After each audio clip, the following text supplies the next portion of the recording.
Welcome to Friday Friends, RI Elder Info's weekly look at the organizations and individuals providing resources for Rhode Island seniors, caregivers, and professionals.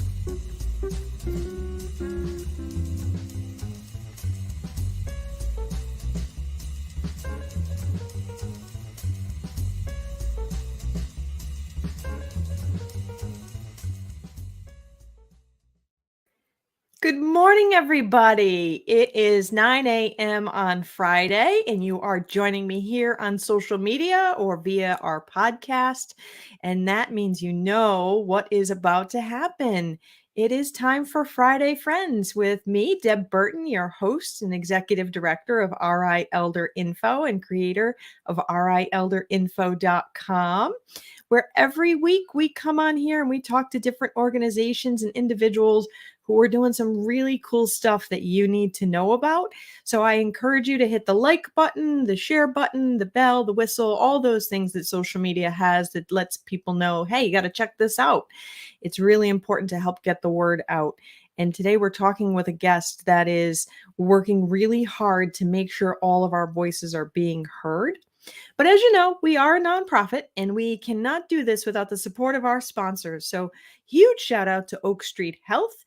They are a primary care provider for individuals who who have Medicare insurance. They're located in Warwick by the Stop and Shop store on Bald Hill Road. They have another office on Broad Street in Providence, Branch Ave in Providence, and another in Woonsocket.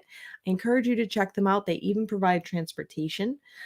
Big shout out to United Healthcare. They are a Medicare insurance company. Jennifer Barrows over there can answer pretty much any question you might have. She does not have the winning lottery ticket numbers though. And she's good people. So I encourage you to reach out to Jennifer. Also, thank you to Tamarisk Assisted Living. It's a homey assisted living facility right over by the Warwick Mall, easy on, easy off the highway, where they really take care of your loved ones like their own. It's a great place to work, so I encourage you to check it out. You've got happy staff taking care of your loved ones just like their own. It's a good match. Also, the magic that you're seeing here today is not the magic behind the screens done by me. No, that's the magic of 321 Media and Ben Barber. So if you're looking for streaming services and all kinds of different marketing, I encourage you to reach out to 321 Media. And if you've checked out rielderinfo.com, you have checked out rielderinfo.com, right? Yeah. If not, do it as soon as we're done here today. That is through the magic of England Studio. They are an award-winning web design and marketing team. They are located right over in Quonset. They can serve you worldwide. Design a website that is easy to use, friendly for anyone who may have disabilities or speak other languages. Dave and Sal over there are real magicians when it comes to web design. So I encourage you to check out our sponsors. We couldn't do this without them, really.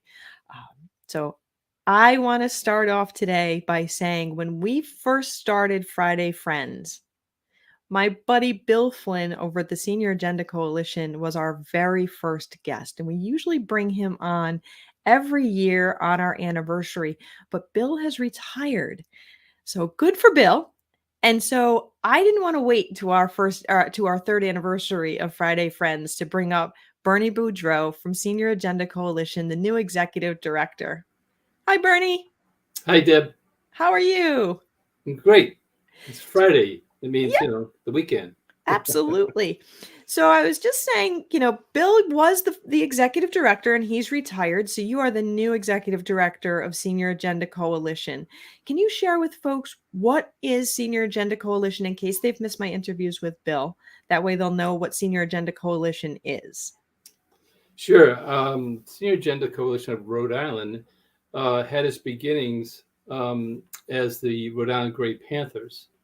People may be familiar with the Great Panther organization, Maggie Kuhn, and basically seniors being active politically and being organized to be their own advocates and really to kind of raise their voices around public policy issues, but even issues having to do with the way businesses treat seniors and just a whole host of things, fighting ageism, fighting structural discrimination against older people, and really advocating for the needs of our aging population. So in about 2008, Senior Agenda Coalition got organized as a 501c3, and Bill Flynn ran that organization for 14 years until handing the baton to me on March 1st of this year. And the strength of the organization is really the people that participate, particularly around policy work. We have an annual conference, and this year it'll be in October, where we try to bring in some keynote speakers to inspire, and then really have a lot of people participating. So that's what we do. I'm a staff of one, and if we can raise some money, like a lot of small nonprofits wish they can and hope they can, we'll add a staff or two to kind of help organize really for a growing population of seniors in our state that are going to be 1 in 4 very soon. Rhode Islanders are going to be in that 65 plus age group, and we got a lot of life to live after 65, and a lot of things to take care of in our state.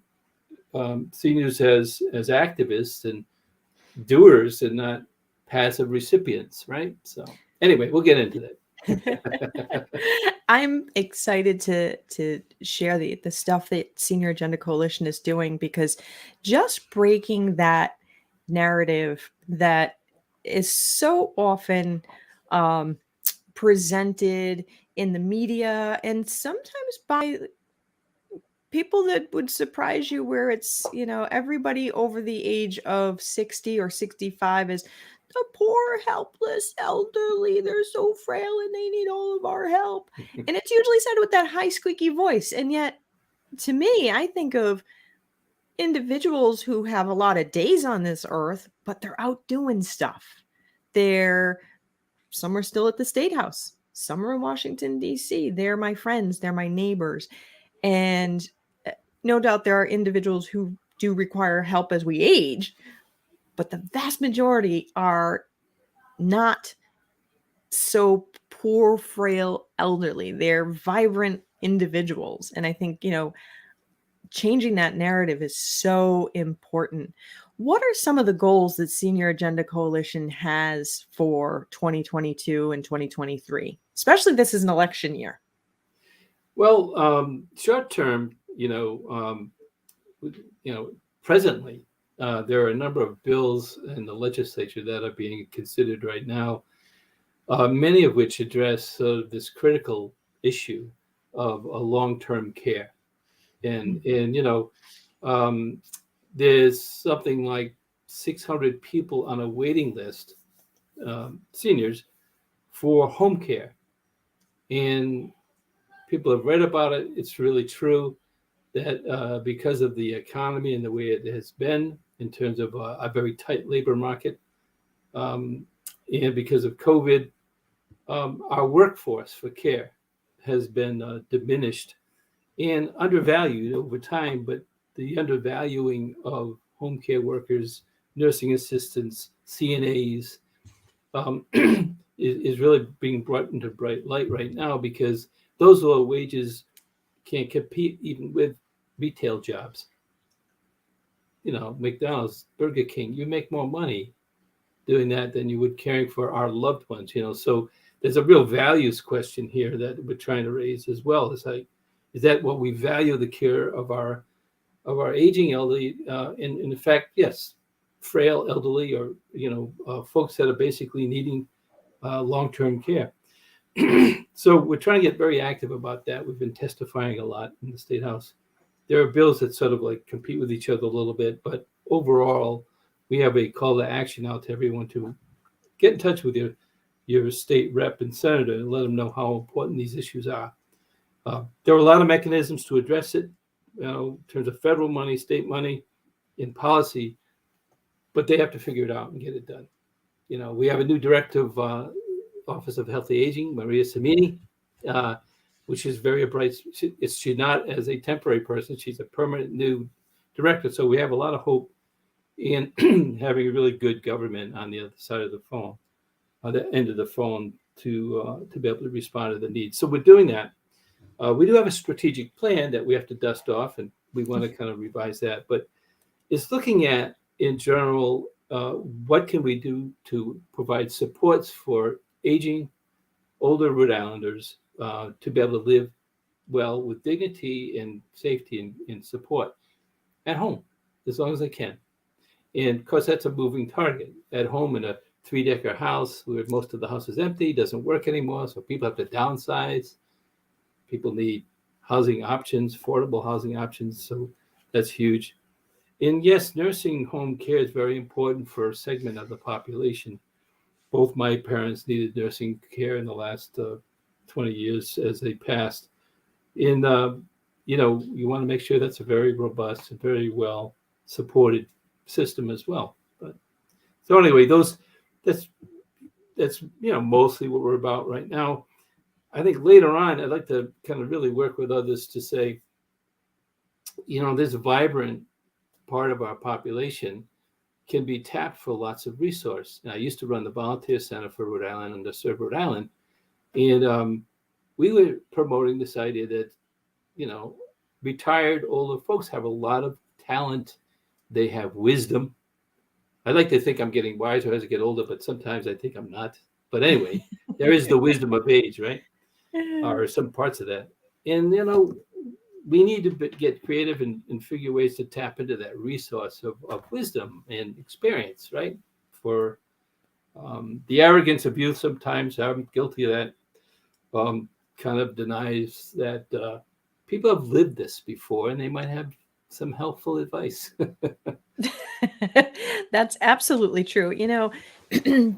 Senior Agenda Coalition really was instrumental in getting the legislation pushed through to raise the bar on staffing in long-term care, to have minimum required number of staff on duty. Or I'm sorry, not necessarily minimum number of staff, minimum number of hours that people actually receive care on average in long-term care. And I know that kind of got, put on pause due to the COVID pandemic and the workforce shortage, but it was still a huge win because I think people didn't realize that there hadn't been a minimum amount of care that people in long-term care would receive. Everybody just kind of figures, yeah, of course you're going to have hours of care in long-term care, but that hadn't been the case. And now Senior Agenda Coalition was able to get that through. That pay inequity was something that, I think people really need to take a look at on a big picture. There are many home health aides and certified nursing assistants in facilities that are making, not far from minimum wage. There's this thought that, they're making 20 something an hour. They're not. Maybe, and that's capital letters, maybe $15 an hour, which $15 an hour, even 40 hours a week, that translates to roughly $30,000 before taxes. And that's not even really going to help you afford an apartment, a little apartment. So I think, that's one of those issues that you guys are bringing up strong. What are some of the other legislation that is out there that Senior Agenda Coalition would like some feedback on or support with? Yes. The accessible dwelling unit bill is really legislation that would prohibit cities and towns from having restrictions against what they call in-law apartments added onto a house. So if you have a one-family house, the idea is that you should be able to add on an apartment or some rooms, architecturally sound and all that, and meeting building code and all that kind of thing, to be able to accommodate an older relative, or maybe not relative, maybe just an older person that needs a smaller downsized place. There's potentially thousands of housing units that could be created with that innovation. So it's the accessible dwelling unit bill. I don't have the number in my head, but it would prohibit towns from restricting that, and that would open up really a free market opportunity to for families to take care of the elders and or community-minded people to kind of provide an apartment, for someone who needs, basically the basics. They don't need a lot of space, and so that's one. And that accessory dwelling unit, Yeah. the rules on that isn't something that would enable people to, say, convert a garage and make it an Airbnb and have more Airbnbs. It's actually for people to live there full time, like not vacation, right? I'm not that familiar with the details of the bill, but I think there are some provisions that keep the intent, as Perfect. opposed to make it a kind of a Airbnb type situation, which I have nothing against. I think Right. No, me neither. they're, But they're needed. yeah.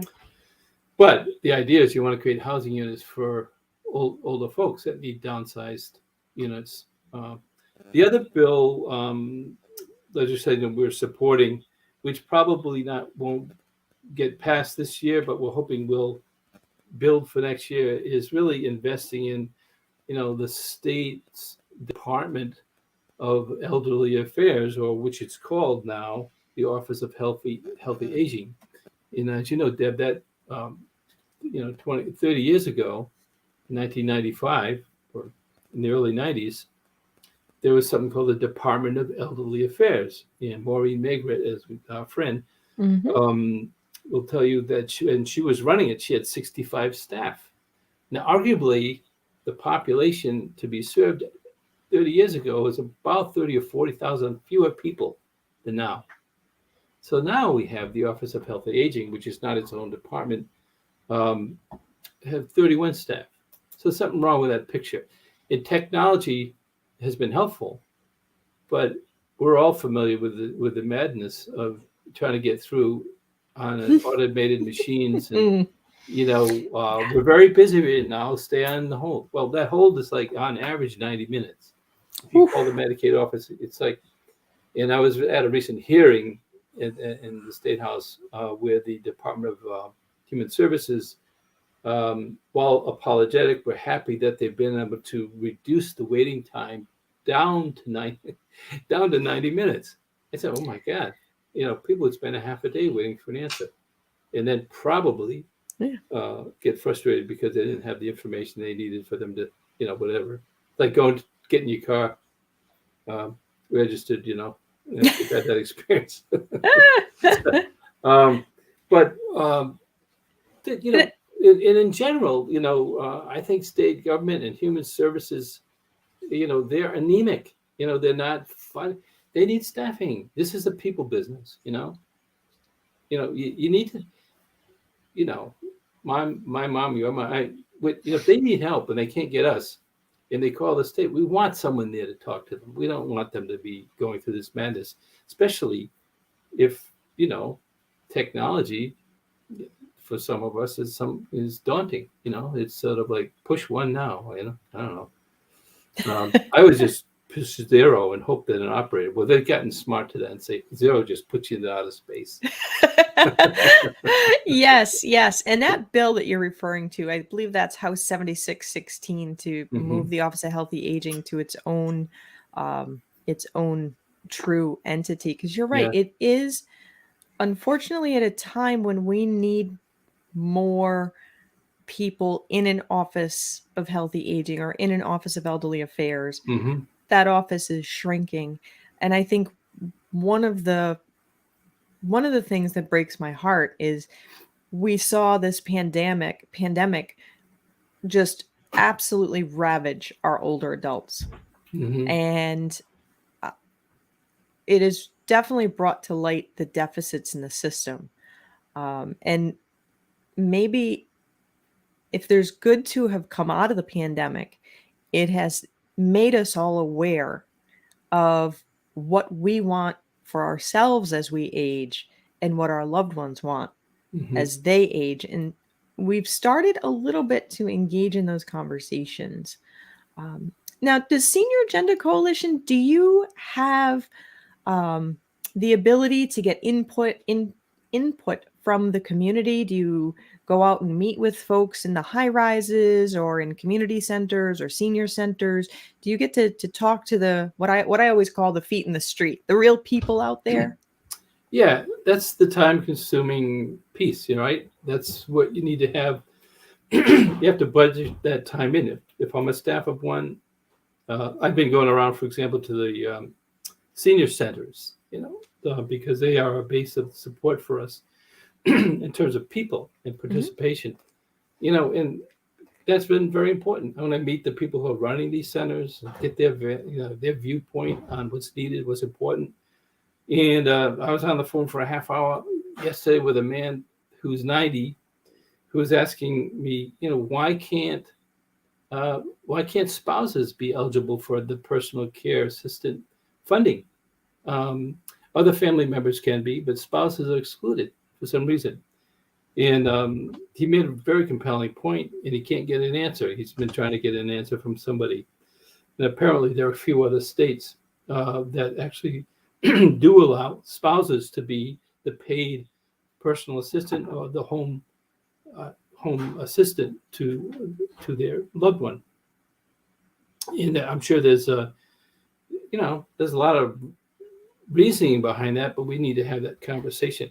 But I started using the technology to do these online meetings. We've had about 25 people to participate in the last month in this kind of a format with just 8 people. And we use a kind of a method where people share a story about aging in the community, and then issues come out of that conversation. But my plan is to get around the state, have in-person meetings, South County, Westerly, Wakefield, Woonsocket, Newport. We have a tiny state, so we should be able to do that, right? Wait, you're going from Westerly to Woonsocket? You're a wild man. Well, I stay overnight in Providence. Oh, okay. I pack a bag. You have to have snacks in the car too. Lots of snacks. I'd like to have like an in-car coffee machine, so you can just. Ooh, that'd be nice. But people have missed that terribly in terms of the pandemic, and to me, so to break the isolation that people feel, we got to be careful about it because we're not out of the woods, right, on the pandemic. But right.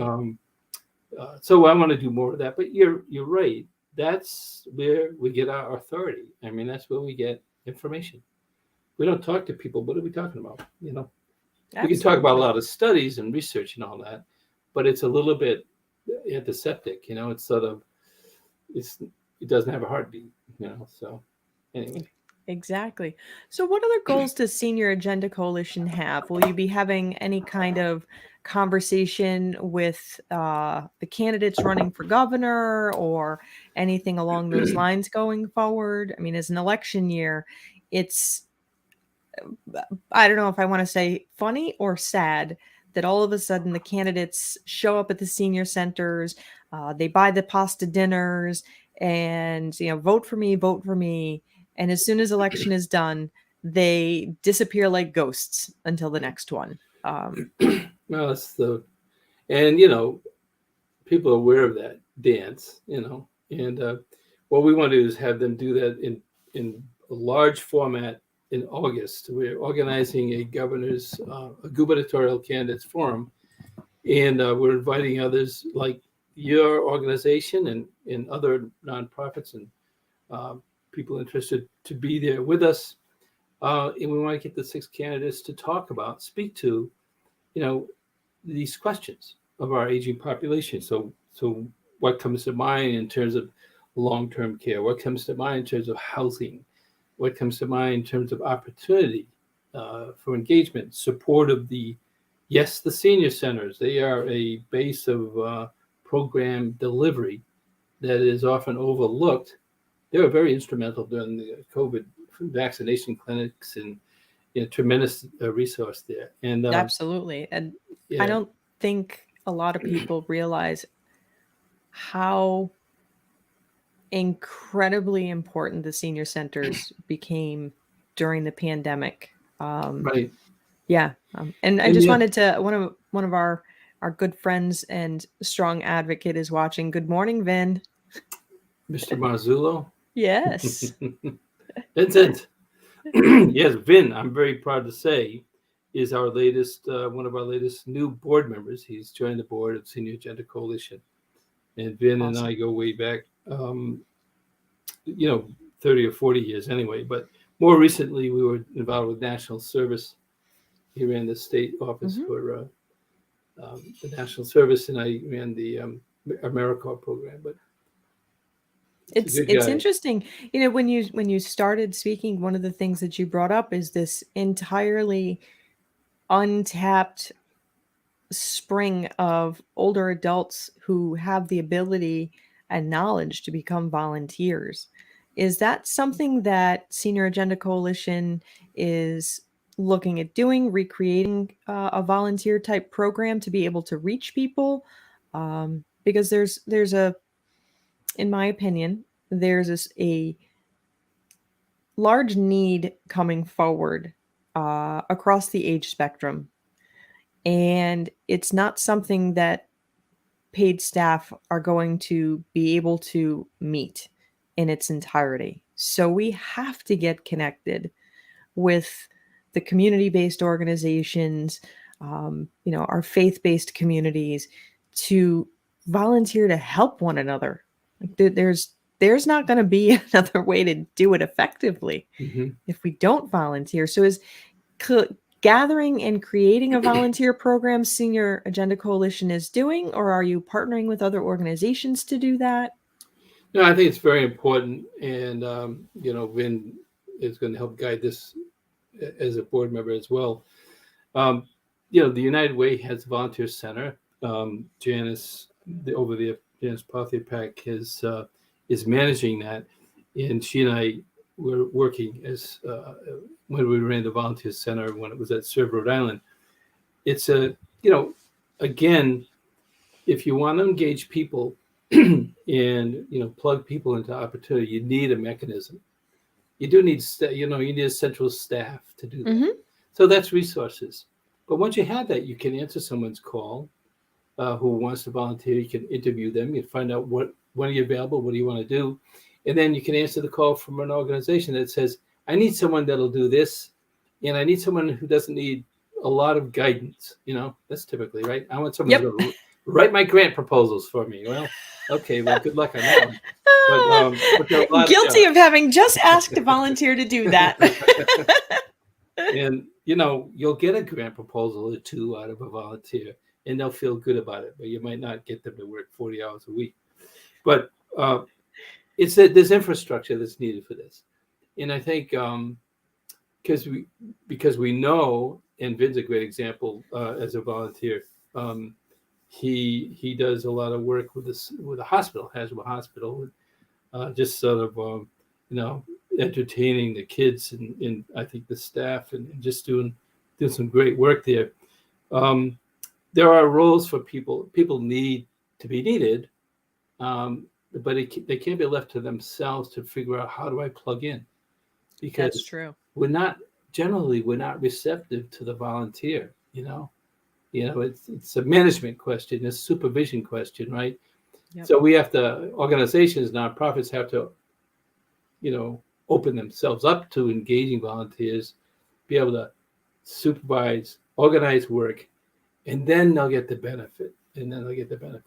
So that's in my plans for sure.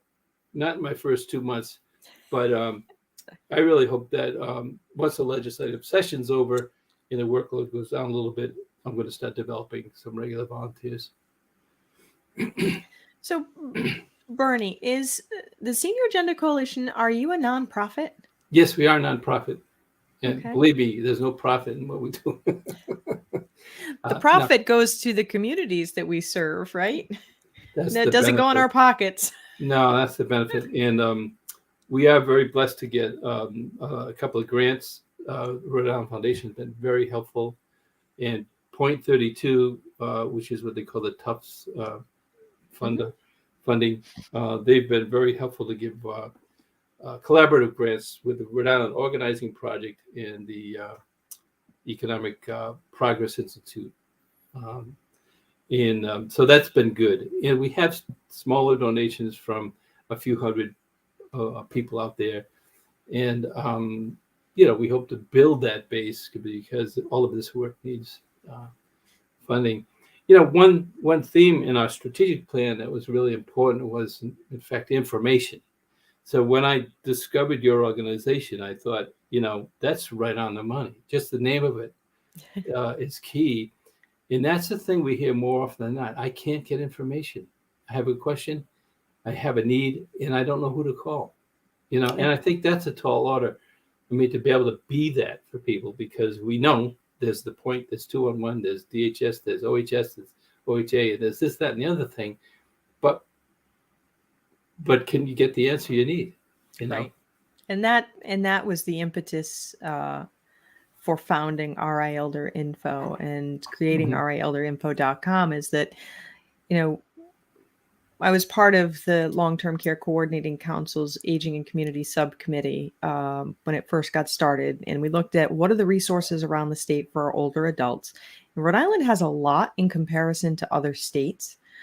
We looked at what are we going to need. We're going to need more resources as our population ages. Rhode Island has one of the largest older populations in the country.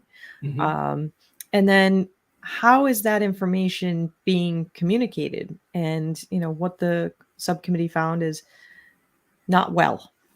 Fast forward, and I was really seeing the effects firsthand of people not being able to find the information they needed and ending up in long-term care when they didn't need to be there. So I went to England Studio with a flash drive with about 100 pages of information and asked them to build a website, and they did. Had it externally validated for ease of use and ease of navigation. It's won a bunch of awards, and we took it nonprofit in 2019 so that we can just be dedicated to maintaining up-to-date information, which is really important, because if you're calling in and you're giving information that is no longer valid, I feel like the worst thing you can do is waste somebody's time and send them off on a goose chase. If you are an older adult and you have questions, you need the answers now, not, well, maybe this, maybe that. Or if you're a caregiver, you already have a lot on your plate. So, wasting your time and giving you wrong information, outdated information, it's not acceptable. So that's where RI Elder Info lies, is like, let's get people connected to what's out there, and let's not feed the narrative of helplessness among our older adults. Here's the information. You're a grown up. You get to decide what you do with that. So yeah, I 100% hear what you're saying out there. So if people want to support Senior Agenda Coalition, what should they do? Should they send in a check? Should they come to the events? Should they come volunteer? All of the above? What works for you guys? Well, what works right now, two things. If you are a lucky recipient of one of our call to action emails, please take action. We have about 900 emails on our list. We send out a constant contact, try to do a monthly update on all issues. This week, we sent out a couple of calls to action. And, it was about almost 40% open rate, which is great. But we don't know of the 40% how many actually took the time to call or write to their state rep, And that's our mission, is to try to affect change through organized support. So that would be the first and the best way to support Senior Agenda Coalition, is take action, or learn enough for yourself so that you know exactly how to act. And then, of course, the check. We're a nonprofit. We're very low. Our budget's about $120,000, and so we're very small in that regard. And that, that pays for everything: rent, copying, and technology, and a small salary. But I'm not complaining. But I think there's much more we could do if we had more people power. Everybody needs that, because we want to be in touch with people at the grassroots And we want to grow the movement, so it's not just 900 people that we have on our mailing list, but 9,000. It could grow. So that's it. Yeah. That is awesome. I'm so glad that you were able to come on today and share what Senior Agenda Coalition is doing and what the goals are going forward. Thank you so much. Thank you, Deb. It's been a pleasure, and thanks for the opportunity. Yes. So everybody, the Senior Agenda Coalition really does want to hear from you. It is so important that we raise our voices to improve what our systems are right now for our older adults. And if you're thinking about it as like well, I'm not an older adult yet, you will be. So the work that you can do now is something that's going to improve your own life going forward. So you want to think about that and reach out to the Senior Agenda Coalition, sign up for their newsletter. I promise they don't sell it, they don't spam it, they don't send you silliness, real calls to action, real actionable steps, because sometimes we might not know, maybe you've never called your legislature. They can help you with that. And it's our voices that matter. It's us, what I refer to as the feet in the street, that make a difference. So I encourage you to reach out to Bernie over at Senior Agenda Coalition. If you want to put together a group of people and come out to the legislative hearing at the Crown Plaza, that would be awesome.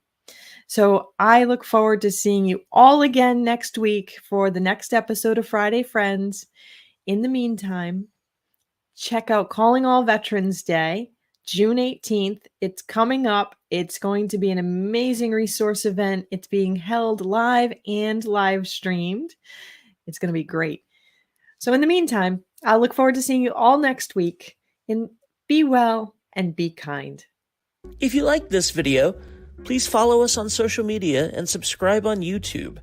For more information, visit rielderinfo.com or call 401-585-0509. If you have any questions, email deb@rielderinfo.com.